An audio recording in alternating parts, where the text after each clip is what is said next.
Theo can come in because you're the two former players here. Do Crystal Palace's players have more personal pride, and do Manchester United and Tottenham players just turn it on when they think it matters? I think Theo, the words Theo use momentum. They are, at this moment in time, they have a plan for the FA Cup final, and Oliver Glasner, his plan is to carry on the momentum which they've got, play a stronger team, and if somebody gets injured, then so be it. That's the risk. You look at Tottenham, Ange Postecoglou, Ruben Amorim at Manchester United.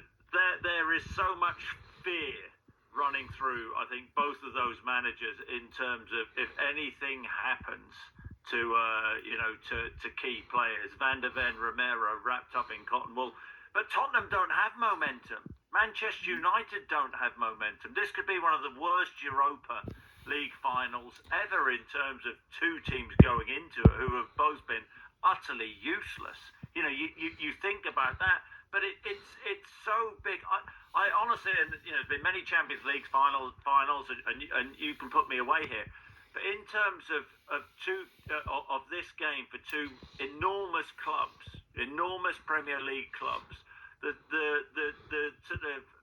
extremes of this game, it is going to be an absolute catastrophe for the losing manager of this game, and it'll be big for the winning manager, and we understand why. But the losing manager is just, you think about the implications for Postecoglou. Well, he may be gone anyway if he wins the Europa League. I can imagine him, if he does win the Europa League, walking into the press conference, banging it down and saying, I've won that, see you later.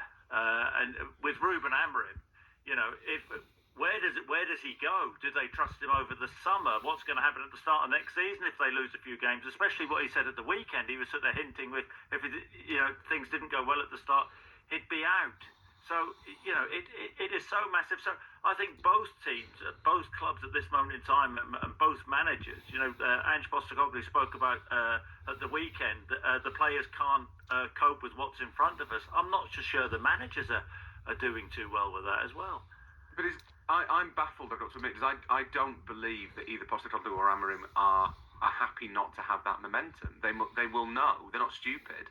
They will know that only one of them can win that game, and the one who doesn't, the one who does, fine. It suddenly will, Postecoglou or Amorim save the season. They're back in the Champions League. They get the trophy. Great moment in Bilbao. Amazing stadium. Wonderful night. Blah blah blah. That's fine. The one who loses it, suddenly you're just 16th or 17th in the Premier League. That's what you've got to show for your season. The lowest finish, I worked it out on Saturday, I think the lowest finish for United since relegation in 74, lowest finish for Spurs since relegation in 77, most likely. That's awful. So whichever one loses, it's genuinely big. And it's really, I'm not big on kind of saying, managers should be sacked. I think we talk about that, especially journalists talk about that far too easily, but it's really hard to make the case that either of them should stay in the job if they don't win the Europa League. Even before we get to the Europa League final, Theo, if you take Tottenham on Sunday, and a couple of people have made this point, I know they had to go to the Arctic Circle on Thursday night, but the team that play 3-4-3, as Manchester United hope to play it, but don't play it as well, are Crystal Palace. So why not test yourself with the best possible lineup you can put out against a 3-4-3, a team who play it better than the team you're going to play in the Europa League final? Why not take that more seriously rather than finding, Jed Spence at centre half at one point, when Munoz was running right down the right wing? And this is exactly, I totally agree with everything Chris said there. Sums everything up perfectly, I've got to say. I've got to absolutely admire that, because that's exactly what I was going to say. Because as well, it's all about there's connections with the players, and if you've got a team who are so low in confidence anyway, and then suddenly a different player comes in that you're not used to playing with, there's no connection there. You know that he's not going to play in the final. You know you're one of the players that's going to play.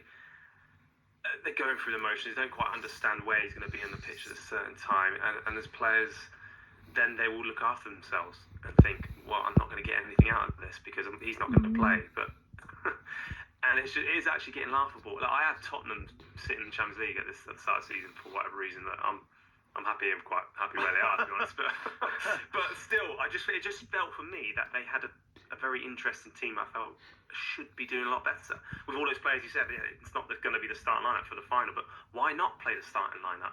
Why not imagine you put Van der Ven in Cotton Wool for all this time, plays the first minute. He hasn't played for 2-3 weeks, whatever, or played a minute here, a minute there. He isn't going to be fit in a final. I know players that don't, if it's a final, you play through anything. But if you're not fit, you're not fit. And you need to get that, like Chris was saying, the momentum. You need it because you feed off each other as well. And that's exactly what Palace are. They just look like they're having fun all the time. So much energy around that place. And that's the thing. And it just doesn't look fun at Tottenham or Manchester United. There's incredible stadiums, the fans, the passion, and it just don't look fun to play in. Theo had Tottenham in the Champions League spot by the end of the season. Here's Ange Postecoglou on why they've struggled in the league. Yeah,